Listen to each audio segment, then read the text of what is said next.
यानी कि किसी दूसरे रास्ते से निकलें। और साथ में आपको यह भी बताते चले कि गणतंत्र दिवस की परेड को लेकर भी सुरक्षा व्यवस्था के इंतजाम किए जा रहे हैं। पुलिस प्रशासन की तरफ से एक विशेष तौर की बड़ी और अहम बैठक की गई है। साथ में आपको यह भी बताते चले कि लगातार जो परेड मार्च किसान आंदोलन की तरफ से निकाला जाना है उसकी तैयारियां भी जोर शोर पर हैं। आपको यह बताते चले कि किसानों का दावा है कि 1 लाख से ज्यादा किसान, महिला किसान इसमें हिस्सा लेने जा रही हैं और इसी की तैयारी लगातार हरियाणा, पंजाब और साथ में पश्चिम उत्तर प्रदेश के साथ साथ देश के बाकी हिस्सों की महिलाओं को भी ट्रेनिंग दी जा रही है कि किस तरीके से ट्रैक्टर चलाना है, किस तरीके से वहां पर अपने ट्रैक्टर की परेड निकालनी है। आपको यह भी बताते चले कि आगे की रणनीति को लेकर भी किसान अपने आगे के फैसले तैयार कर रहे हैं। यही वजह है कि आज बहुत ही महत्वपूर्ण बैठक हो रही है।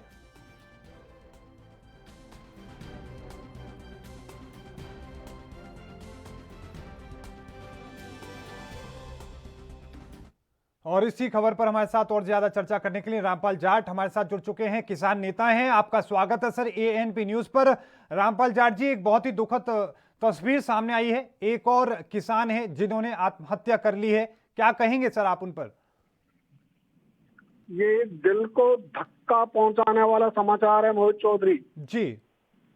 और जिस ढंग की परीक्षा किसान दे रहे हैं, चाहे मौसम की परीक्षा हो चाहे सरकार द्वारा ली जा रही परीक्षा हो, किसान अड़िगे जी। सब विपदाओं में मौसम की मार के उपरांत भी वो अपने स्थान से हटा नहीं है जी। भागीदारी निरंतर बढ़ती जा रही है किसानों की। बिल्कुल। और सरकार अभी अपनी आंखों पर अहंकार की पट्टी बांधी बैठी है जी। अच्छा हो मोहित जी, सरकार ये जो बहुमत का अहंकार है जी, इससे बाहर आवे, जी। किसानों के दर्द को समझे, पीड़ा को समझे, किसानों के परिवारों के दर्द को खुद का दर्द माने, तो वो अपना बड़ा दिल करेंगे, बड़ा मन करेंगे, उनकी आत्मा जगेगी। तो ये सारा काम सरकार की आत्मा को जगाने के लिए है, वो जगे, उसको झकझोरने के लिए किसान सत्याग्रह के रास्ते पर है, स्वयं को कष्ट दे रहे हैं और इसके कारण से अन्य जनता को भी कष्ट हो रहा है। बाकी जनता को कष्ट से भी किसान दुखी है कि हमारे कारण से किसी को कष्ट क्यों हो। बिल्कुल। उसको उपरांत भी सरकार की संवेदना जग नहीं रही है। अभी सरकार की संवेदना जगे मोहित चौधरी जी, तो कुछ आगे का समाधान का मार्ग दिखाई देगा जी। जब तक सरकार मन बड़ा नहीं करेगी, जब तक सरकार मन नहीं बनाएगी, किसान सत्याग्रह करते रहेंगे और सरकार केवल परीक्षक के नाते वो मार्किंग करती रहेगी। बिल्कुल। ये जो सरकार ने रवैया अपनाया है ये लोकतांत्रिक रवैया नहीं है जी। बिल्कुल, इसी को लेकर सर हम और भी ज्यादा चर्चा करेंगे रामपाल जाट जी, लेकिन पंकज मीणा जी हमारे साथ जुड़ चुके हैं, बीजेपी से जुड़े हैं, बीजेपी के नेता हैं। आपका स्वागत है सर एएनपी न्यूज पर। मीणा साहब, आज एक और किसान ने अपनी जान दे दी इस किसान आंदोलन के दौरान, अपनी मांगों को लेकर क्या कहेंगे आप? जी बिल्कुल, वास्तव में बड़ा दुर्भाग्यपूर्ण है कि आज एक हमारे किसान की जान चली गई और भारतीय जनता पार्टी पूरी तरह से उनके प्रति संवेदना रखती है। और मुझे ऐसा लगता है कि जो दिल्ली के बॉर्डर पे जिस प्रकार से किसान नेता किसान आंदोलन कर रहे हैं, उनको भी इस बारे में चिंता करनी चाहिए कि जिस पर अभी मौसम बिल्कुल विपरीत परिस्थितियां हैं, ऐसे समय में इनको जिद छोड़कर और 2 कदम आगे बढ़ाकर समझौते की राह पर आना चाहिए। आज सरकार किसानों के मांगों पर पूरी तरह से विचार कर रही है और उनके मांगों को समाधान के रास्ते से सुलझाना चाहती है, परंतु मुझे लगता है कि कुछ साहब इस मुद्दे पर हम चर्चा करेंगे कि किस तरीके की स्थिति है, लेकिन शर्म आती है सरकार को कि लगातार हर रोज कोई ना कोई जो किसान है वो अपनी जान गंवा रहा है। किसान लगातार अपनी मांग कर रहे हैं, उन मांगों को ना मानकर सरकार की वजह से किसान अपना दम तोड़ रहे हैं। देखिए, मैंने पहले भी कहा कि वास्तव में ये बहुत दुर्भाग्यपूर्ण है कि अन्नदाता इस प्रकार एक तरह से अप्राकृतिक रूप से मृत्यु को प्राप्त हो रहा है। मैं भारतीय जनता आपका पार्टी दुख ठीक है, लेकिन क्या देश के प्रधानमंत्री इस दुख को समझ पा रहे हैं? देश के प्रधानमंत्री ने अब तक 60 से ज्यादा किसानों की जो मौत हो चुकी है, लेकिन एक बार भी दुख तक जाहिर नहीं किया है। क्या वजह नजर आती है? क्या सरकार को नहीं लगता कि ये जो लगातार मामला बढ़ रहा है, इसको लेकर कोई कदम उठाना चाहिए, दुख जाहिर करना चाहिए? मैं एक बार फिर वही बात दोहरा रहा हूँ कि जो किसानों की जो मांगे हैं उनको बातचीत के जरिए सुलझाना चाहिए। और आठ दौर की बातचीत अभी तक हो चुकी है और 9वें दौर की बातचीत अभी 14 तारीख को होनी है। और मुझे ऐसा लगता है कि किसान नेता जो एक अनावश्यक जिद पाल के बैठे हैं वहां बॉर्डर पे बैठे हुए लोग, उनको वार्ता के माध्यम से इसका रास्ता निकालना चाहिए। सर, लोग ये पूछ रहे हैं, देश के लोग ये पूछ रहे हैं सर, 45 46 आज 46वां दिन है, 60 से ज्यादा। अब ये इवेंचुअली क्यों होते हैं कि वहाँ किसान की मृत्यु हो गई तो आप बड़े चिंतित हो। राजस्थान के मीना सर, एक जानकारी मेरे पास भी है और मेरे से अच्छी जानकारी रामपाल जाट जी के पास होगी। सर, मेरे पास ये जानकारी है 1996 के बाद से लगातार करीब 3 लाख के करीब में किसानों ने आत्महत्या की है। और आपके रिकॉर्ड की तरफ अगर हम नजर डालें तो सर आप लोग तो रिकॉर्ड ही नहीं दे रहे। और बेहतर जानकारी मेरे को लगता है रामपाल जाट जी बताएंगे। जी रामपाल जाट जी।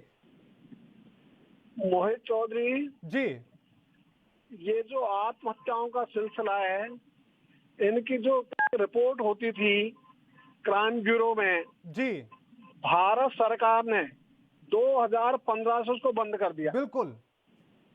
और 2014 में जो इनका राज आया, उसके बाद जो 2015 में आंकड़ा आया जी, उसमें आत्महत्या 25% बढ़ी। तो इनको लगा कि इसको बंद ही कर दो, जानकारी मत दो लोगों को। तो जानकारी से वंचित करने से आत्महत्या थोड़ी रुकती है। बिल्कुल।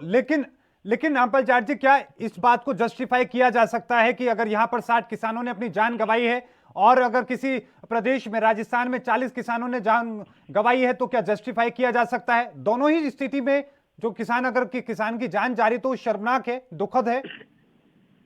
क्यों रामपाल जाट जी? मोहित चौधरी, किसी भी प्रदेश में जी, किसी भी सरकार के कारण से, जी, सरकार के कामों के कारण से जी, यदि किसानों को अपने प्राणों की बलि देनी पड़े, तो मैं सोचता हूं ये एक दूसरे का प्रत्युत्तर नहीं हो सकता। बिल्कुल। ये एक दूसरे का उत्तर नहीं हो सकता जी, ये इसका उत्तर मानना और उसका उत्तर के रूप में उसको प्रस्तुत करना, यही गलत है। जी, इसलिए कोई भी सरकार हो, बात सरकारों की नहीं है, बात किसानों के अधिकारों की है, उनके हितों के रक्षण की है, उनके हितों के पोषण की है। और आज सरकार जिस कॉर्पोरेटीकरण के कारण से किसानों को इतने संकट में डालकर भी चुप है, वो किसी अन्य सरकार को दोष देकर स्वयं के उत्तरदायित्व से नहीं बच सकती। बिल्कुल नहीं बच सकती, बिल्कुल। लेकिन रामपाल जाट जी, एक बात भी कही जा रही है मीणा साहब की तरफ से, आप दोनों ही वरिष्ठ हैं सर, लेकिन एक बात यह भी कही जा रही है कि लगातार जिस तरीके से किसानों को दुखों का सामना करना पड़ रहा है, अपनी जान गंवानी पड़ रही है, इसमें किसानों की जिद है, ये कहा जा रहा है। मोहित जी, जी, ये जो किसानों की स्थिति बनी है जी, 1994 में जब उदारीकरण शुरू हुआ, जी, उसके बाद से किसानों की आत्महत्याओं का संख्या छलांग लगाने लग गई। जी, और वही नीतियां, चाहे कोई भी दल रहा हो सरकार में, जी, इन्हीं नीतियों पर चल रहा है।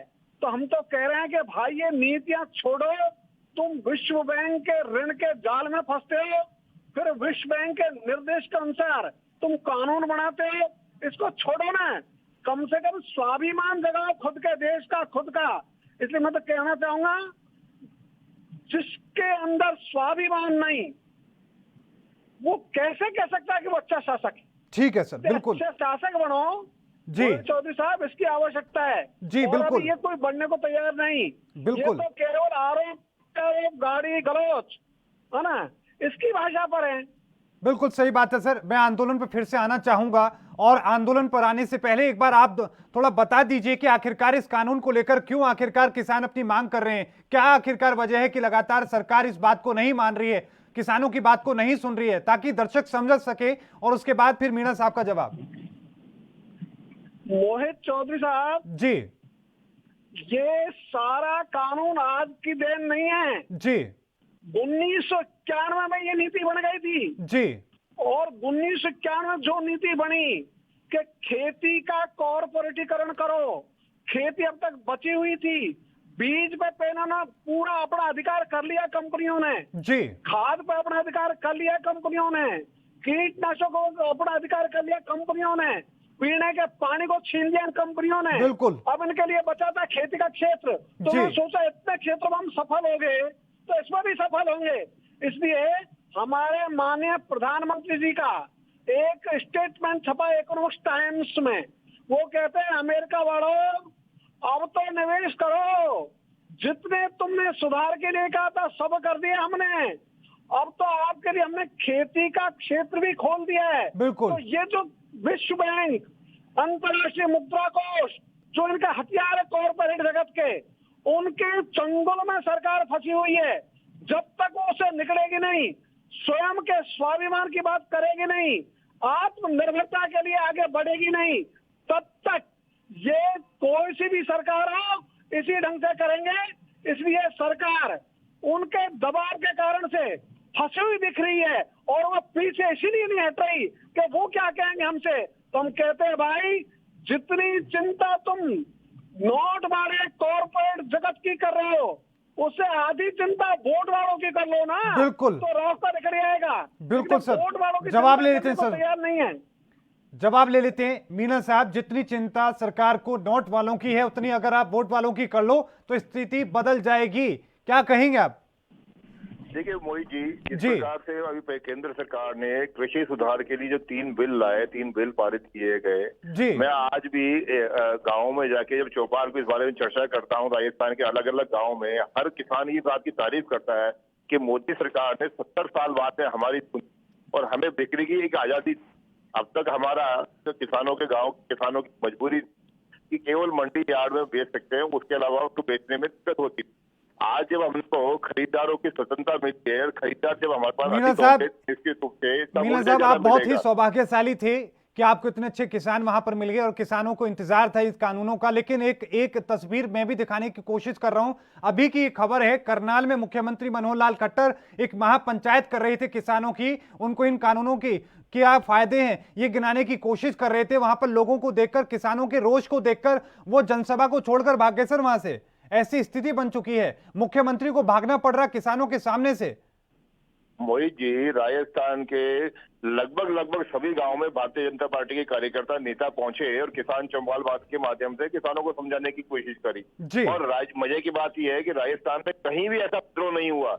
इसका मतलब बड़ा सीधी सी बात है कि ये जो आंदोलन है कहीं ना कहीं राजनीतिक दुष्परिणाम नहीं, देखिए मीना साहब, ये तो मत कहिए। और राजस्थान का किसान इस बात को अच्छे से समझ रहा है और इसीलिए राजस्थान में कहीं किसान नहीं, ये मत बोलिए कि राजस्थान से नहीं आ रहे हैं सर, ये कहिए कि राजस्थान से भी आ रहे हैं, लेकिन हरियाणा की जो सरकारें हैं उनको रोक रही हैं, उनको आने नहीं दे रही हैं। और खुद रामपाल जाट जी हमारे साथ हैं, हमें मालूम है कि किस तरीके से सैकड़ों ट्रैक्टरों के साथ रामपाल जाट जी आ रहे थे, उनको आने नहीं दिया। ज्यादा बेहतर बताएंगे रामपाल जाट जी, आप लोग आ रहे थे, क्या आपको रोका गया, क्या आपको आने दिया गया दिल्ली? जब तक हम राजस्थान की सीमा में थे जी, तब तक हमको किसी ने नहीं रोका जी। और जैसे ही हरियाणा की सीमा शुरू हुई, वहां बैरियर लगा दिए गए, पुलिस की दीवार बना दी गई और आगे बढ़ने से रोका गया। इसलिए हमने तय किया या तो दिल्ली कूच या पड़ाव। इसलिए 2 दिसंबर से जी। हम पड़ाव पर हैं और ये पड़ाव निरंतर जो शुरू हुआ था पहले दिन जी। 15x30 का केवल पांडाल था, आज वो किलोमीटर में हो गया जी। तो इससे देखा जा सकता है कि किसानों को कुछ भी करने देना नहीं चाहती केंद्र सरकार और उनके पार्टी की हरियाणा सरकार। इसलिए किसानों को रोकने का काम कर रही है, चाहे पंजाब का किसान हो, चाहे हरियाणा का हो, चाहे उत्तर प्रदेश का हो, चाहे राजस्थान का हो, सब जगह सरकार ने रोके। और इसके कारण से मोहित चौधरी साहब जी, जो जन सामान्य है उनको बहुत कष्ट झेलने पड़ रहे हैं, बहुत संकट में है सामान्य जन, बिल्कुल उनको रास्ते नहीं मिल रहे। बिल्कुल। तो सरकार रास्ते रोक रही है, कभी तो आंदोलनकारी रास्ते रोकते थे, तो सरकार रोक रही है। सरकारें रास्ते। जो है रास्ते रोक रही है, लोगों के लिए समस्या बन रही है। मीणा साहब इसका जवाब, लेकिन मैं यही दिखाने की कोशिश कर रहा था कि सिर्फ कुछ नेता नहीं है या कुछ किसान नहीं है जो इसका विरोध कर रहे हैं, बहुत सारे ऐसे लोग हैं जो लगातार इसका विरोध कर रहे हैं। लेकिन क्या इस बात को सरकार समझ रही है या सरकार ही अपनी जिद पर अड़ी है कि हमने कोई फैसला लिया है, मुझसे पीछे नहीं हटेंगे? देखिए, किसानों के हितों के लिए देश में 62 करोड़ किसान हैं। उन 62 करोड़ किसानों के हितों में 3 बिल लाए और पूरी केंद्र सरकार इस बात से कमिटेड है कि वो बिल लागू करेगी और किसानों का हित करेगी। और उसमें अगर किसी प्रकार की कोई राजनीतिक दल राजनीति करता है तो इसको बातचीत के माध्यम से सुलझाया जाएगा। आप अभी जैसे जाट साहब कह रहे थे कि हमको राजस्थान में किसी ने नहीं रोका, कि केवल और केवल कांग्रेस की शय पे ये सारा हो रहा है, क्योंकि कांग्रेस सरकार को लगता है कि मोदी सरकार ने जिस प्रकार से किसानों के हित में बिल लाए हैं, तो पूरे देश के 62 करोड़ किसान इन कहीं ना किसानों कहीं के जो मोदी हित हैं वो मोदी भी साहब सब से समझने की मुरीद हो कोशिश जाएंगे। करेंगे मीणा और साहब उसी आपसे, उसी लेकिन डर से एक कांग्रेस एक ने बात। इस प्रकार का आंदोलन किया है। हाँ मीणा साहब, वो समझेंगे, लेकिन लेकिन बात सुनिए, आप पूरी बात सुनिए, आप बात में इस तरह बीच में काटिए मत। जी। अगर कांग्रेस के नेता और कांग्रेस के शासक वास्तव में किसानों के हितैषी हैं, तो क्यों उन्होंने राजस्थान में 10,000 रुपए प्रति वर्ष जो किसानों की बिजली माफ की जाती है उसको बंद किया? क्यों इन्होंने किसानों के बिजली के बिलों की दरें बढ़ाई? क्यों राजस्थान के किसानों के ऊपर पीसीआर के नाम पे चोरी के लगते हैं? क्यों इन्होंने किसानों का कर्ज माफी का ऐलान करने के बाद में कर्ज माफी की? ये हजारों प्रश्न ऐसे हैं जो बात बताते हैं कि कांग्रेस ठीक है मीणा साहब, के साथ में नहीं रही। आपकी इस बात को और बेहतर से हम समझने की कोशिश करेंगे और इस पर कांग्रेस का भी जवाब लेंगे।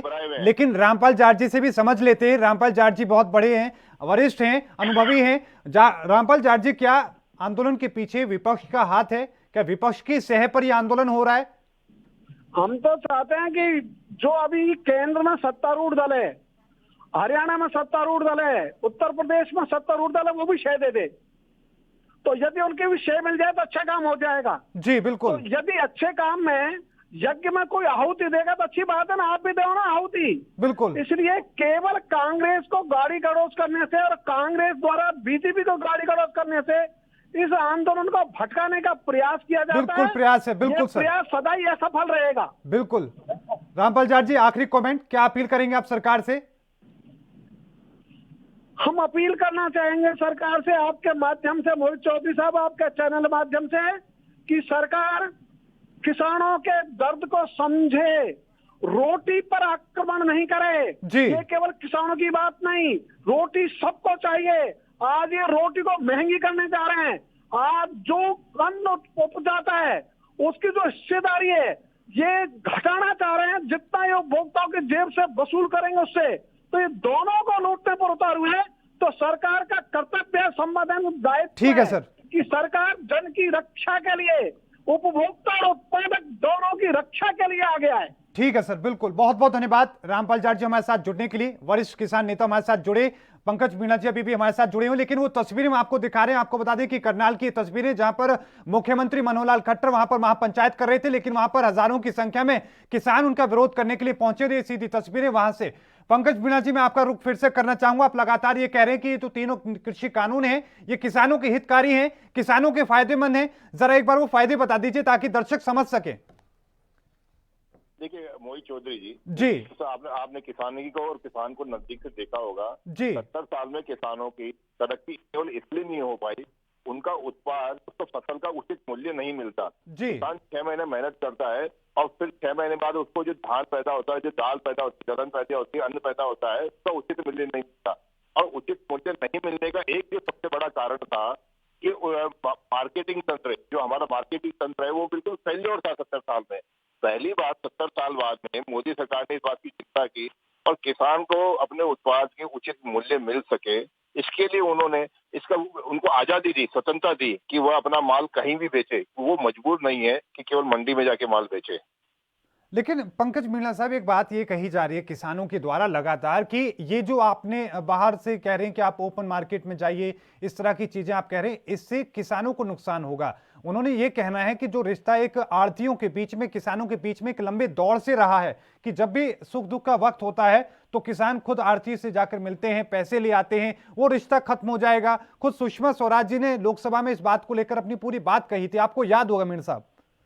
मोहित चौधरी जी, मैं बिल्कुल स्पष्ट इसीलिए कह रहा हूं कि ये सीधा सीधा जो अभी आंदोलन चल रहा है, ये उन्हीं आड़तियों, उन्हीं दलालों की शय पे चल रहा है, क्योंकि उन आड़तियों और दलालों को सीधा सीधा लग रहा है कि अब हमारे दिन फिर गए, अब हमारे दिन लद गए, इसीलिए वो किसानों को बरगला रहे हैं। आप मुझे एक सीधी बात मैं आपके सामने करता हूँ, मैं एक किसान आदमी हूँ, बहुत ज्यादा पढ़ा लिखा भी नहीं हूँ, और एक सीधी सी बात पूछता हूँ कि जब फसल के उत्पाद के खरीदार ज्यादा होंगे तो किसान को ज्यादा मूल्य मिलेगा। इसमें कोई किंतु परंतु नहीं है, ये जी। बाजार का सीधा सा नियम है। जब खरीदार ज्यादा होंगे तो मूल्य ज्यादा मिलेगा, और अभी खरीदारी में मोनोपोली है मंडियों की, और मंडी में बैठे आड़तियों की, तो वो मन मर्जी के भाव लगाते हैं, और किसान बेचारा लुटा पिटा सा अपनी 6 महीने की जो फसल होती है उसके जो आड़ती भाव लगाता है वो लेके आ जाता है। आज जब ये स्थिति बदलेगी इन 3 नए कृषि कानून से, कि वो आड़तिया मजबूर नहीं है, किसी भी तरह से बात ही नहीं है कि केवल मंडी में ही माल बेचे, वो अपने गांव के बाहर भी बेच सकता है, अपने गांव के अंदर भी बेच सकता है, अपने गांव के नजदीक भी कहीं बेच सकता है। तो निश्चित रूप से इससे किसान का वो भविष्य उज्जवल होगा। और मैं समझता हूँ कि ये जो अभी आंदोलन चल रहा है, ये केवल और केवल उन मंडी के आड़तियों और मंडी के दलालों के शय पे ही चल रहा है। ठीक है मीणा साहब, सुजाता पॉल जी हमारे साथ जुड़ चुकी हैं, कांग्रेस की नेता हैं, लाइव हमारे साथ जुड़ी हैं। आपका स्वागत है एनबी न्यूज पर। मैम, सबसे पहला कमेंट यही लेना चाहेंगे कि लगातार ये बात बीजेपी की तरफ से कही जा रही है कि ये जो आंदोलन हो रहा है वो कांग्रेस की या फिर विपक्ष के बाकी दलों की शह पर हो रहा है, क्या कहेंगे मैम आप? जी। कमजोरी है भारतीय जनता पार्टी की सरकार की अगर वो ऐसा कहती है। इसका मतलब है कि प्रचंड बहुमत वाली सरकार लोगों को समझा नहीं पा रही है, परंतु सच्चाई ये है, ये झूठ और बरगलाने वाली सरकार है। जिस प्रकार से ये सरकार आई है वो साफ है कि ये लोगों को लूटने की सरकार है, लूटने के लिए आई है। और इन्होंने जो अभी भाजपा के प्रवक्ता है बिल्कुल सही कहा कि ये अधिक पढ़े लिखे नहीं है, क्योंकि इन्होंने जो बात करी वो बेवकूफी भरी बात है। इन्हें शायद मार्केट के बारे में समझ कम है। ये कहते हैं कि लोगों को ज्यादा प्राइस मिलेगा अगर ज्यादा वहां पे खरीदार होंगे। इससे बड़ी बेवकूफी मैंने कहीं सुनी नहीं। इकोनॉमी अगर समझते, इकोनॉमिस्ट होते या इकोनॉमिक्स पढ़ी होती तो ये बताते आपको कि प्राइस डिस्कवरी होती है। मीणा साहब सुन लीजिए मीणा साहब, नहीं मीणा साहब सुन लेते हैं, मैं समझ गया आपकी बात को। मीणा जी सुन लेते हैं, पहले सुन लेते हैं फिर जवाब लेंगे। मीणा जी हम लेंगे आपकी बात समझ गए मीणा साहब, हम नहीं मैं समझ गया मीणा साहब, इस बात को समझ गया, आपकी बात को समझ गया, लेकिन एक बार पूरा कमेंट हो जाने दीजिए। नहीं समझ गया मीणा साहब, बिल्कुल समझ गया, मैं आपकी बात को पूरी तरह से समझ चुका हूं मीणा साहब, वो बात मैं भी देख रहा हूं, लेकिन एक सवाल पूछा, उसका जवाब पूरा होने दीजिए, उसके बाद फिर मैं आपका रुख करूंगा, आप पूरी बात कहिएगा। नहीं मीणा साहब पहले एक बार सुन लीजिए, नहीं एक बार पूरी बात सुन लीजिए। जी पॉल जी, बहुत विनम्रता से और बहुत आदरपूर्वक बात बता रही हूँ आपको। नहीं मीणा साहब एक बार सुन तो ले, सुन लीजिए एक बार मेरी बात। आप जो बात कह रहे हैं नहीं मीणा साहब एक बार सुन लीजिए पूरी बात सुन लीजिए। नहीं कहने दीजिए, एक बार कहने दीजिए, आप भी बोलिएगा, एक बार सुन तो लीजिए उनकी बात। जी मैम। जी तो मीणा साहब, मैं आपको बड़े आदरपूर्वक और विनम्रता से बता रही हूँ कि ये तर्कहीन और बेवकूफी भरी बात क्यों है, क्योंकि ठीक है, लेकिन देखिए में बायर्स होते हैं तो प्राइस डिस्कवरी होती है, और जब कुछ उद्योग मीणा साहब मैं आपका रुख करूंगा, प्राइस डिस्कवरी होगी और जो सबसे बेहतर प्राइस है वो डिसाइड करेंगे कि उनके लिए क्या है। तो जो जितना बड़ा जो खरीदार होगा वो डिसाइड करेगा कि क्या प्राइस होना चाहिए, उसके सामने कौन टिकेगा। और केवल ये बात नहीं है, आपने एमएसपी क्यों हटाया। एक और बात मैं आपको याद करा दूं मीणा साहब, जो बात इस वक्त ना मीडिया में कहीं सुनाई देती है ना समझ में आती है, एपीएमसी के बारे में जब बात करी जाती है कि ये सरकार जो है ये लेके आई है, ऐसा संशोधन कर रही है, तो आपको बता दूं कि एपीएमसी यानी कि मंडी खत्म करने का प्रावधान ये आपके पास नहीं है। आप जो कानून लाए हैं वो कॉन्करेंट लिस्ट में लेके आए हैं, लेकिन कृषि कानून जो है वो स्टेट सब्जेक्ट होता है। और इस कारण से जब आप कृषि कानूनों में एपीएमसी एक्ट की बात करते हैं तो ये अधिकार होता है राज्य सरकारों का, उसमें आप हस्तक्षेप नहीं कर सकते। लेकिन जब आप एमएसपी हटा देते हैं, आप एमएसपी कुछ चीजों पे हटा देते हैं, आपने धान पे गेहूं पे जब एमएसपी हटा दी है, आप इस बात को समझ लीजिए कि मंडियां जो है वो धीरे धीरे खत्म हो जाएगी। यानी कि राज्य सरकार जो चीज कर रही है, जो व्यवस्था बना रही है, वो समाप्त हो जाएगी। आप कह रहे हैं कि एमएसपी नहीं खत्म होगी, आप उसके लिए तैयार हो गए। आप मुझे बताइए कि और थोड़ा बेहतर समझेंगे सुजाता मैम, लेकिन एक बात आप लगातार ये कहते हैं कि बीजेपी निजी बयान करती है, लगातार निजी चली जाती है, चाहे राहुल गांधी को लेकर, सोनिया गांधी को, प्रियंका गांधी को लेकर जो बीजेपी के बयान आते हैं, लेकिन आपको नहीं लगता कि इस तरह की बात कम से कम नहीं कहनी चाहिए थी? मीणा साहब बहुत वरिष्ठ हैं और राजस्थान में बहुत बड़ा नाम है उनका, उन्होंने एक उदाहरण देने की कोशिश की। कोई बेवकूफ, देखिए मैंने कोई ऐसा कोई अपशब्दों का इस्तेमाल तो किया नहीं है। बेवकूफी भरी बात का क्या मतलब होता है, मूर्खतापूर्ण बात क्या होती है, तर्कहीन बात क्या होती है? मैंने कोई उनका निजी रूप से उनके ऊपर कोई आक्षेप नहीं लगाया, मैंने उनकी बात पे अपनी टिप्पणी करी है। देखिए अभी उन्होंने कहा था कि मैं ज्यादा पढ़ा लिखा नहीं हूं, तो ये उनकी बात का जवाब है, इसमें आप मेरे को दोष नहीं दे सकते। नहीं। अब देखिए जी, लेकिन अगर उनको ठेस पहुंची है तो मैं खेद व्यक्त करती हूँ कि मैंने उनका, मेरा बिल्कुल इरादा नहीं है। लेकिन अगर आप किसानों के बारे में बात कर रहे हैं और आप बार बार ही नहीं, बिल्कुल वो समझाने का उनका मकसद, मीणा साहब का मकसद सिर्फ ये था, ऐसा नहीं कि वो पढ़े लिखे नहीं है, वो पढ़े लिखे, उनका मकसद ये था ताकि वो समझा सके, क्योंकि आपको मालूम है कि देश में किसानों को समझाने के लिए अलग अलग तरह के उदाहरण देने की कोशिश वो कर रहे थे ताकि किसान समझ सके। तो उन्होंने कोशिश यही की कि ओपन मार्केट में ज्यादा जब लोग आएंगे आपकी फसल को खरीदने के लिए तो ज्यादा बेहतर दाम मिलेंगे। लेकिन यही बात जब राहुल गांधी से पूछी जाती है, कांग्रेस से पूछी जाती है कि जब लोकसभा में इन बिलों को लेकर चर्चा हो रही थी तब आखिरकार राहुल गांधी कहां थे? और जब आज देश की जनता, आज जो किसान वहां दिल्ली में बैठे हैं, तो आज राहुल गांधी कहां हैं? देखिए एक तरफ आप पूछ रहे हैं कि राहुल गांधी कहां है, दूसरी तरफ ये कहा जा रहा है भारतीय जनता पार्टी के द्वारा कि ये विपक्ष जो है वो बरगला रहा है इन्हें। अब राहुल गांधी वहां चले क्यों नहीं गए, कहां है, आप ये पूछ रहे हैं, तो मतलब कितना विरोधाभास है। राहुल गांधी वहां क्यों जाएंगे जब ये जो आंदोलन है ये किसानों का आंदोलन है? लोकसभा में नहीं जाएंगे मैम, जब चर्चा होगी तब नहीं जाएंगे, लेकिन जब बाद में जब कानून बन जाएगा तो सियासत करनी है। अगर ये नहीं चाहते कि इनके ऊपर व्यक्तिगत टिप्पणी हो तो किसी के घर में, भाई इनके नेता जो है वो तो परिवार छोड़ा है, पत्नी छोड़ा है, उन्हें क्या फर्क पड़ता, बे औलाद है वो, उन्हें नहीं फर्क पड़ता। लेकिन कम से कम इस तरह की बातें नहीं। विनीत त्यागी जी से मैं रुक कर लेता हूं। विनीत त्यागी जी हमारे साथ जुड़ चुके हैं बीजेपी से, आपका स्वागत है सर एएनपी न्यूज पर। विनीत त्यागी जी, लगातार जो कांग्रेस है वो अपनी बात कह रही है और साथ में ये कहती है कि दोहरा रवैया बीजेपी अपना रही है। एक तरफ ये कहती है कि राहुल गांधी के ऊपर सवाल पूछे जाते हैं कि वो कहां है, दूसरी तरफ ये कहा जाता है कि सियासत कर रही है कांग्रेस। देखिए मोहित जी, राहुल गांधी इररेलेवेंट हो चुके हैं राजनीति के लिए जी, और दोहरा मापदंड इसलिए है क्योंकि जब चर्चा का विषय है, जब कानून बनने की बात चल रही है और उस पर चर्चा करनी है अपोजिशन को, तब राहुल गांधी गायब हैं जी। और उस पर जब राजनीति करने का समय आता है तो लोगों को बहकाने में राहुल गांधी सबसे आगे हैं। जब ये अपना मैनिफेस्टो निकालते हैं उसमें इसी तरह के कानूनों को, मैडम आपको दिखाइए, कहां पे दिखाई दिए, कैसे बरगलाया उन्होंने? कोई आपके पास प्रूफ है, कोई एविडेंस है? मैम एक बार सुन लेते हैं, त्यागी जी की बात भी सुन लेते हैं। हो पाए तो अच्छा है। जी जी जी, त्यागी जी अपनी बात कहें। इतनी उत्सुक ना हो मेरी, इनसे जरा किए आप जी, अपनी बात पूरी करें मैं सर। जी जी जी।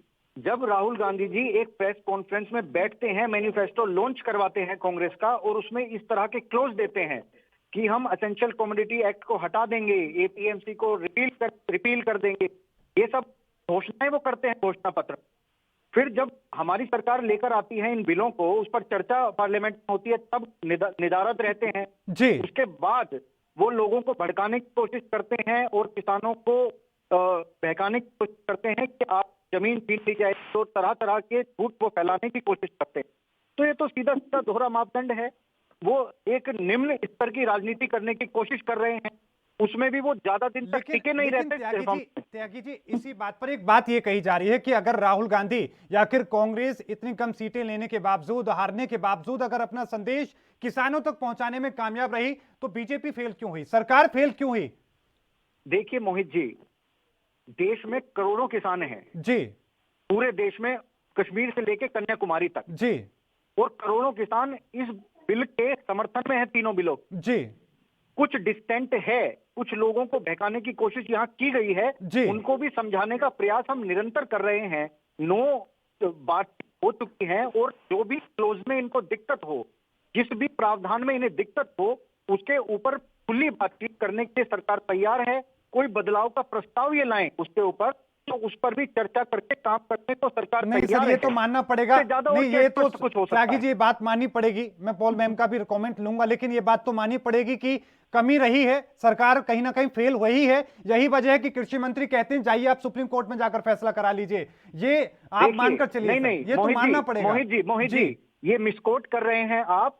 कृषि मंत्री जी से सवाल पूछा गया कि क्या ये संवैधानिक रूप से गड़बड़ है इस बिल में, तो अगर आप कहेंगे कि कॉन्स्टिट्यूशनली ये बिल गलत है, तो सीधा जवाब यही आएगा, अगर कॉन्स्टिट्यूशनली कुछ गलत है तो आप कोर्ट में जाइए ना। सर उसका मतलब क्या हुआ?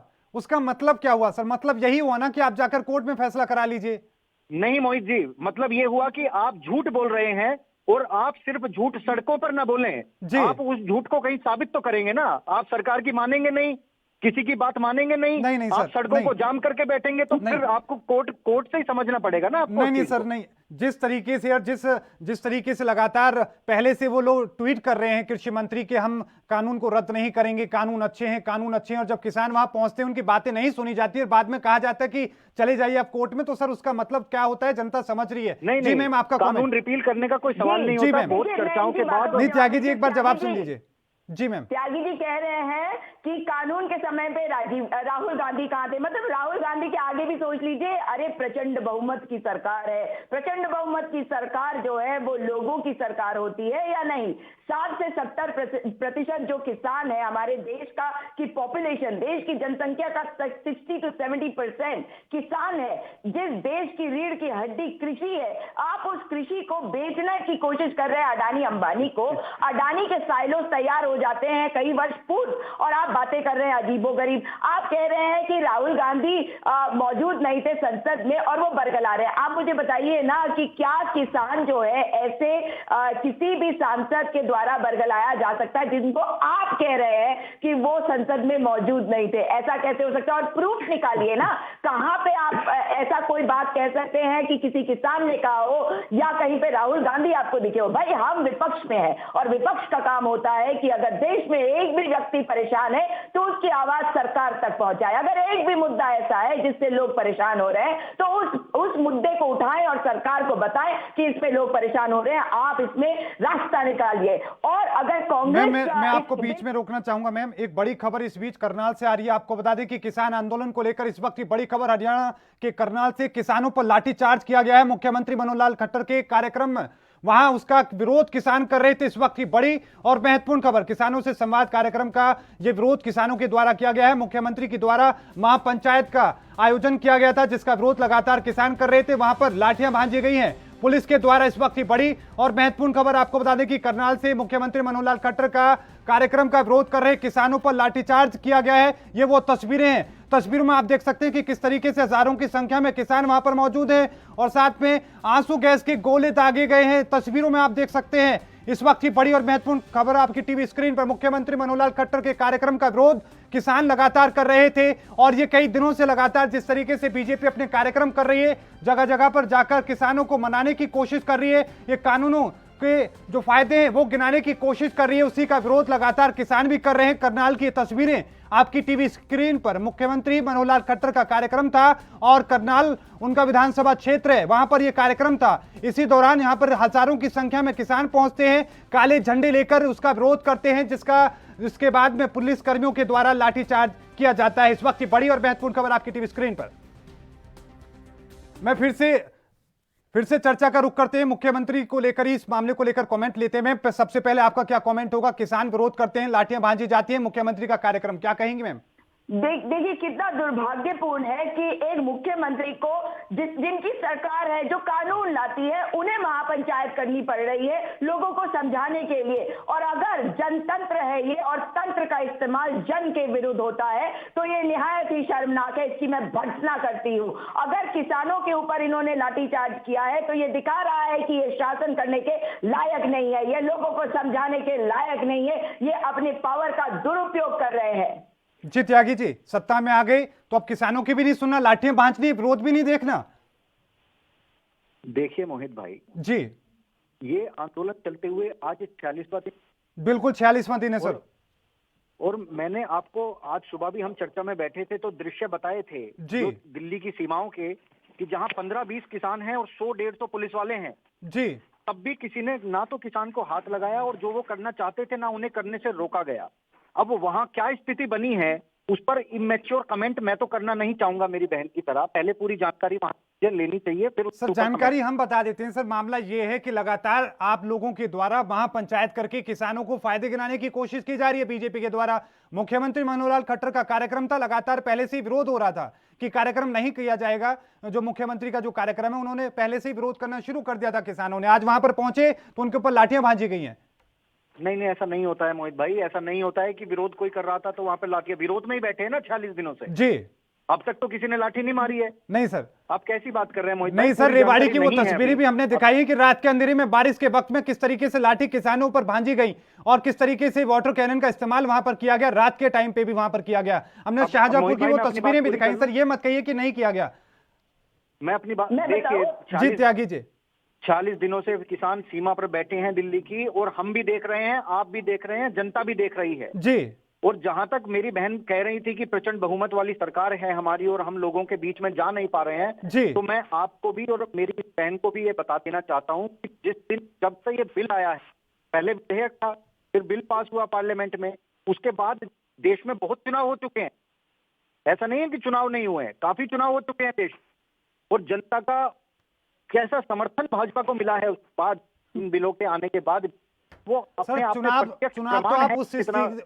चुनाव तो आप उन फैसलों के बाद भी जीत गए थे जिनका फैसलों का जो फायदा खुद मुख्यमंत्री नहीं बता पाए, कोई प्रधानमंत्री खुद नरेंद्र मोदी नहीं बता पाए। नोटबंदी के बाद भी आप जीत गए लेकिन आज तक कोई फायदा नहीं गिना पाए। तो सर ये तो मत कहिए कि कम से कम इन फैसलों के बाद भी हम जीत गए।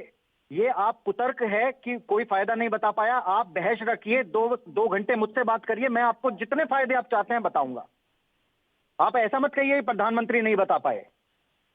क्यों सर? ये जनता बेवकूफ नहीं है हमारे देश की कि सब कुछ गलत करते जा रहे हैं प्रधानमंत्री, और उन्हें और ज्यादा प्रचंड बहुमत के साथ जिताए जा रहे हैं, और आप यहाँ बैठकर कुछ समझ जा रहे हैं, बस जनता नहीं समझ पा रही। ऐसा नहीं है मोहित। चलिए ठीक है, ऐसा नहीं है, मान लिया आपकी बात को। मैम से कमेंट लेते हैं। जी मैम। जी देखिए, जिस बात को ये कर रहे हैं ना, तो वो मैं आपको बता दूं कि डोनाल्ड ट्रंप जो उनके खास मित्र हैं वो भी बड़े ही बहुमत के साथ आए थे, और देखिए कि आज उनका क्या हाल हुआ है। जिनके लिए अब की बार ट्रंप सरकार करके आए थे, आज देखिए कि उनका क्या हाल हुआ है। तो ये बातें जो है चुनावों से जोड़कर अगर देखेंगे तो हम भी जानते हैं कि चुनावी किस प्रकार से लड़ रहे हैं। अब मैं अपने भाई को यह भी बता दूं कि जब ये बात कर रहे हैं हरियाणा की सरकार के बारे में, तो याद रखिए कि हरियाणा की सरकार भारतीय जनता पार्टी की सरकार है। अगर आप उत्तर प्रदेश को देखिए तो वहां पे भी भारतीय जनता पार्टी की सरकार है, और जहां जहां भारतीय जनता पार्टी की सरकार है वहां वहां किसानों को रोकने की पूरी तरह से कोशिश करी गई है कि वो सीमा तक ना पहुंचे, और सीमा को इन्होंने सरहद बना के रख दिया है जो बेहद शर्मनाक है।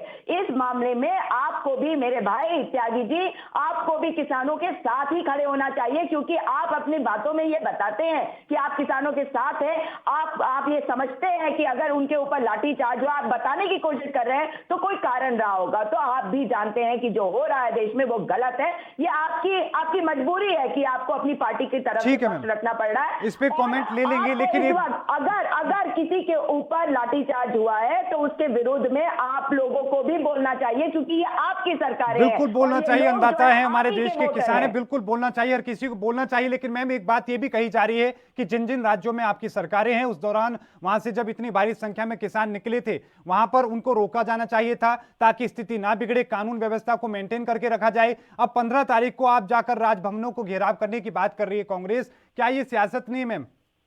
बिल्कुल नहीं है। देखिए, जनतंत्र जो होता है, लोकतंत्र, लोग पहले होते हैं और तंत्र बाद में होता है। तो लोगों की आवाज जो होती है वो सुनी जानी चाहिए। ये जो कानून आए हैं, आप जानते हैं कि अध्यादेश के रूप में कोरोना काल में लेकर आया गया।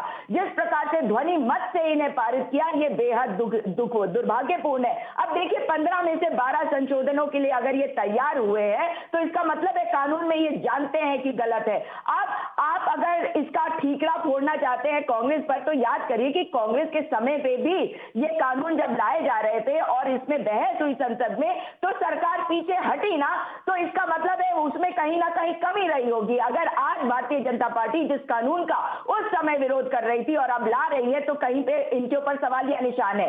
अगर हम किसानों की बात करें तो याद रखिए कि हर मैनिफेस्टो में हमारे किसानों के बेहतरी के लिए बात होती है, और यही बात हमने अपने मैनिफेस्टो में करी है और करनी चाहिए, और हर दल को करनी चाहिए, क्योंकि ये एक प्रोसीजर है। क्योंकि कृषि प्रधान देश होने के नाते हमें हर चीज में बेहतरी करने की यही तो जरूरत सर है। मैम, बीजेपी भी तो यही कह रही है ना किसान कि ये बिल आपने खुद कहा था और आप पहले भी लाना जा रहे थे इसको, और आपने इस बार के मैनिफेस्टो में इनको लाया था। आपने कहा था कि हम ओपन मार्केट बनाएंगे, इस तरह की बातें आपने कही थी, और आप इनका विरोध कर रहे हैं आज।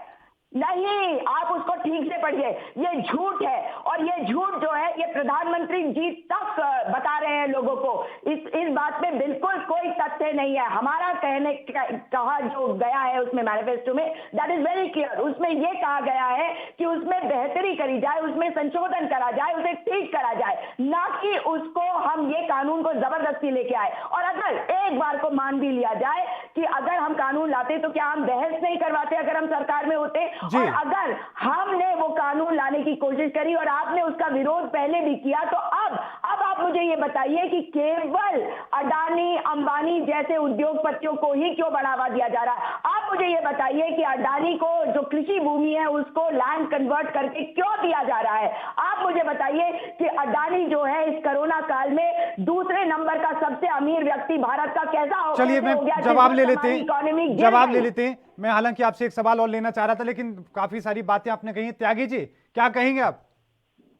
देखिए मोहित जी, पहले तो मेरी बहन ने सब खुद ही स्वीकार कर लिया, मैं इसमें क्या बोलूं। उन्होंने खुद ही मान लिया कि हम ये सब लाना चाहते थे, हमने ये सब नहीं, उन्होंने ये स्वीकार नहीं किया। उन्होंने ये कहा है कि इसमें हम संशोधन करना चाहते, इसको बेहतर बनाना चाहते थे। बाई चांस मान भी लोग हम लाना चाहते थे तो हम इस तरह से हट ही नहीं बनते, एक तरीके से कहने की कोशिश। मोहित जी, हो सकता है मेरी बहन ने भी राहुल गांधी जी की तरह वो पढ़ा ना हो जी, सिर्फ प्रेस कॉन्फ्रेंस में कहीं पीछे बैठी हो जी, लेकिन आप उनके मैनिफेस्टो को उठाकर पढ़िए। उन्होंने एसेंशियल कम्युनिटी एक्ट ये साफ साफ लिखा है कि वी विल रिपील का हिंदी का अर्थ होता है कि हम हटा देंगे, नष्ट कर देंगे, ये अर्थ होता है उसका। आप साहब ये लिख सकते हैं इनके मैनिफेस्टो में, पीएमसी हटा देना चाहते थे, ये सब इनके मैनिफेस्टो में सब तो हुआ है, उसमें संशोधन देंगे, ये थोड़ी मैनिफेस्टो में लिखा गया है। कोई बात नहीं, स्वीकार भी कर रहे हैं धीरे धीरे। अगर आपने वही करना था जो कांग्रेस करना चाहती थी, और अब आपका विरोध कर रहे हैं, राजनीति है। और देखिए उसका कारण भी, पूरी बात सुनते हैं जी मोहित जी, उसका कारण भी बताया जी, उसका कारण भी इन्होंने बताया कि आज हरियाणा में भी भाजपा की सरकार है, उत्तर प्रदेश में भी भाजपा की सरकार है, राज्यों में भाजपा की सरकार है।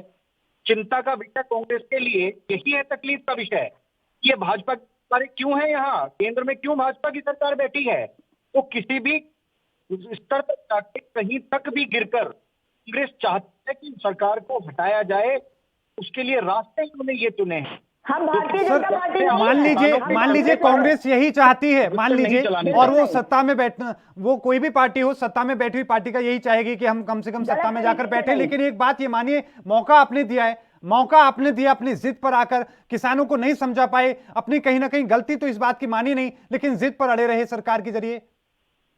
देखिए मोहित जी, मैं फिर आपसे वही कहूंगा, करोड़ों किसान इस बिल के पक्ष में हैं।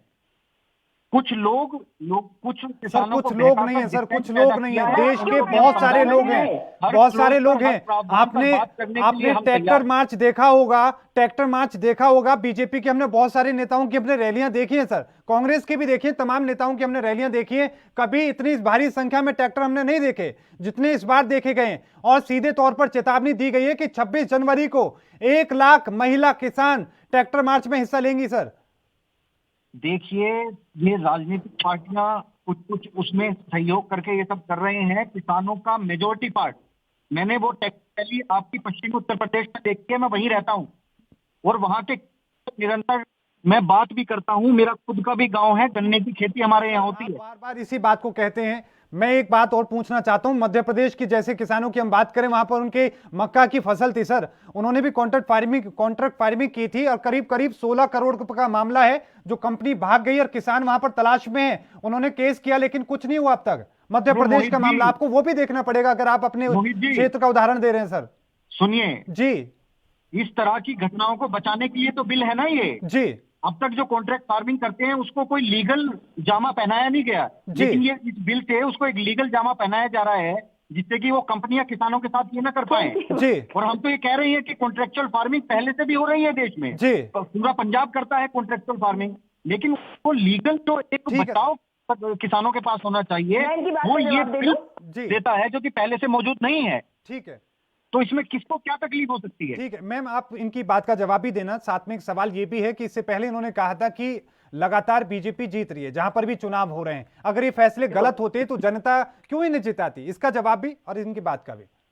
मैं बिल्कुल पहले आपकी बात का जवाब दे दूं कि भारतीय जनता पार्टी के दिमाग में केवल सत्ता में बैठे रहने की इच्छा रहती है, और ये इस बात को इसीलिए कह रहे हैं क्योंकि इनके जो तरीके हैं वो हम सब जानते हैं। अगर ईवीएम से इनकी वोटिंग हो रही है, बैलेट पे नहीं करा रहे हैं, हर तरीके से लोगों को बरगला रहे हैं। कोविड वैक्सीन का देखिए किस तरह से इन्होंने झांसा दिया बिहार के लोगों को, क्या कोविड वैक्सीन हर एक को नहीं देना चाहिए? ईसी को देखिए, ईसी को इस पर सवाल नहीं उठाना चाहिए। खैर, इन सब बातों को मैं एक तरफ रखना चाहती हूँ, इनकी बातों का जवाब दे दूं कि अगर ये बहुत थोड़े से किसान है तो इन्हें क्यों नहीं वापस भेजा जा रहा, इनसे बात क्यों करी जा रही है, संशोधन के लिए क्यों है तैयार सरकार? यानी कि जो संशोधन होंगे वो तो एप्लीकेबल होंगे देश के उन करोड़ों किसानों के लिए जिनके लिए ये कह रहे हैं कि करोड़ों हैं, और ये तो बहुत थोड़े से, ये हजारों में दिख रहे हैं इन्हें। और देखिए कि ये बात कर रहे हैं कि किस तरह से उत्तर प्रदेश से आते हैं, वहां सब कुछ ठीक है।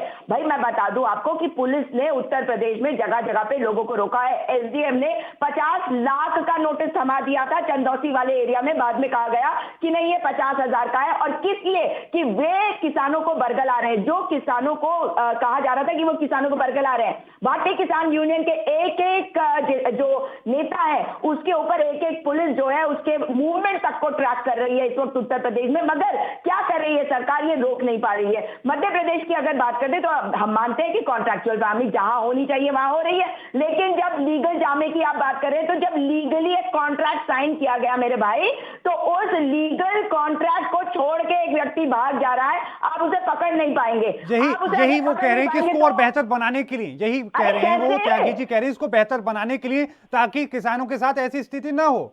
अरे भाई कॉन्ट्रैक्ट तो लीगली होता है ना, इलीगल कॉन्ट्रैक्ट थोड़ी होता है। कुछ साइन ही तो किया होगा, उसे करके ही लोग भाग गए, तो इसका मतलब है इसको हमें नहीं होने देना है। और जहां तक कॉन्ट्रैक्चुअल फार्मिंग की बात है तो उसी में तो सबसे ज्यादा संशोधन की बातें चल रही हैं, क्योंकि जो किसान है वो जा नहीं सकता कोर्ट, किसान को अधिकार ही नहीं है कि कोर्ट जाए। कोर्ट को कहा गया है कि आप कोई पिटिशन इनका एंटरटेन नहीं करेंगे। आप अगर उसके सेक्शन 11, 15, 16, 19 देखेंगे कॉन्ट्रैक्चुअल फार्मिंग तो बहुत ही खतरनाक है, इसीलिए तो किसान हमारा सड़क पे आ गया है भाई। तो ये बातें अगर कर रहे हैं तो पहले कॉन्ट्रैक्ट फार्मिंग वाले लॉ को देखें, वो बहुत खतरनाक है। किसान जो है वो 4 महीने तक एक कोर्ट से दूसरी कोर्ट में जाएगा और गन्ने की फसल मेरे भाई वो सड़ जाएगी उतने दिन में, वो लुट जाएगा। ये कहा जा रहा है कि रिकवरी जो होगी उसकी कृषि भूमि को लेकर नहीं होगी, उसके ऊपर जो सामान है उसमें से होगी। यानी कि आप खत्म कर देना चाहते हैं अपने किसानों को, ऐसा मत करिए, अपनी सरकार से बात करिए। ठीक है मैम, त्यागी जी आप मैम की बात का जवाब भी देना। साथ में ये सवाल जो कहा जा रहा है कि आप लगातार कह रहे हैं कि हमारे पश्चिमी उत्तर प्रदेश या फिर पूरे उत्तर प्रदेश में किसान बहुत सुखी हैं, इसके समर्थन में हैं, तो आखिरकार क्यों उनको रोका जा रहा है? और क्या लाखों किसान जो गाजीपुर बॉर्डर पर बैठे हैं वो उत्तर प्रदेश के नहीं है? देखिए मोहित भाई, आप गाजीपुर बॉर्डर गए हैं जी? रोज 2 बार गाजीपुर बॉर्डर पे चलता हूँ, कहाँ लाखों बैठे हैं गाजीपुर? आप कैसी बात, पहले मुझे बहन का जवाब देने दीजिए, आप बात होती। देखिए कॉन्ट्रैक्ट जो कह रहे थे ना कि भड़का रही है, उसका यथार्थ अभी अब देखने को मिला। जो मेरी बहन ने कहा, उन्होंने वो सारी बातें कही जो बहकाने की बातें हैं कि आप किसानों के साथ ऐसा कर रहे हैं, कॉन्ट्रैक्चुअल फार्मिंग वाले बिल से ऐसा हो जाएगा। देखिए जब किसान यूनियन के नेता वहां बैठते हैं, उन्होंने किसी भी ऐसे प्रावधान पे चर्चा नहीं की वहां मीटिंग में बैठ के कृषि मंत्री के साथ। विनीत त्यागी जी, आप लगातार ये कहने की कोशिश कर रहे हैं, मैं बहुत देर से देख रहा हूं कि आपको वो जो किसान वहां पर दिखाई दे रहे हैं वो आपको 100-200 नजर आ रहे हैं, अगर लाखों की संख्या में नहीं है सर, वो 150 आपको नजर आ रहे हैं, और वही 150 किसान जब आपकी रैली में पहुंचते हैं वो आपको हजारों लाखों नजर आते हैं।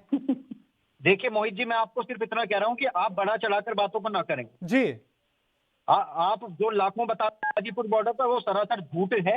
जी, आप मेरे साथ आए, मैं आपको पूरा गाजीपुर बॉर्डर घुमाता हूँ। चलिए और आपके दूसरा मैं साथ भी आपको एक और सर, बात हम बता आपके दूं, साथ भी चलने के लिए मोहित जी, तैयार है, क्योंकि हम तो बहुत मोहित बार जी, होकर आए हैं, हमने तो लगातार किसानों के मोहित जी, बीच सुन रहे लीजिए हैं, अब। और सिर्फ ये 45 या 46 दिन से नहीं है, हम पिछले 7 महीने से हैं। 7 महीने से किस तरीके से हरियाणा में, पंजाब में और पश्चिम उत्तर प्रदेश के जो किसान उस वक्त से प्रदर्शन कर रहे थे, उस वक्त से हम उनके साथ में हैं। कैसे सिरसा में जब डिप्टी सीएम के आवास को घेरने की कोशिश हुई और उस कोशिश के दौरान कितने किसानों के ऊपर मुकदमे दर्ज किए गए, हम तब से उनके साथ में हैं सर। जी मैम, आपका कमेंट और साथ में सवाल ये भी कि क्या समाधान क्या अब नजर आता है आपको?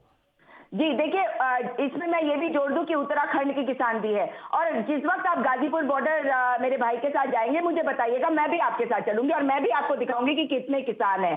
और जिस तरह से ये कह रहे हैं ना बरगलाने वाली बात, इससे साफ है कि ये चाहते हैं कि आवाज दबा दे, लोगों को डरा के धमका के चुप करा दे। ये चाहते हैं कि अगर किसानों को कोई चीज नहीं भी पता हो तो वो उन्हें पता ही ना चले। देखा आपने, मैं अगर बात कर रही हूँ सेक्शन के बारे में तो कह रहे हैं कि मैं बरगलाने वाली बात कर रही हूँ। तो अगर आप कोई कानून लेके आए हैं तो इसका मतलब है कि अगर उसमें कुछ गलती नहीं मैम, है तो उनका ये कहना है कि चर्चा, फिर आखिरकार किसान चर्चा। संगठन के जो नेता हैं वो इन तथ्यों को लेकर, इन बिंदुओं को लेकर चर्चा क्यों नहीं करना चाहते हैं? क्यों आखिरकार रद्द कराने पड़ रहे हैं? बिल्कुल कर रहे हैं, और मेरी बात हुई है उनसे, और भारतीय किसान यूनियन के नेता राकेश टिकैत के उस मंच को साझा किया था 2013 में राजनाथ सिंह जी ने। बताइए कहां से? गाजीपुर बॉर्डर पे जो किसान क्रांति गेट है वहां से क्यों किया था भाई? और आज आप सवाल उठा रहे विपक्ष के ऊपर, सवाल उठाइए राजनाथ सिंह जी के ऊपर कि उस वक्त यूपीए की सरकार पे सवाल उठाने के लिए वे क्यों खड़े हुए। लेकिन मैं ऐसा नहीं कहूंगी, क्योंकि मैं स्वागत करती हूँ कि उन्होंने विरोध में उनका साथ दिया था, क्योंकि वे विपक्ष में थे उस वक्त, ये उनका काम था,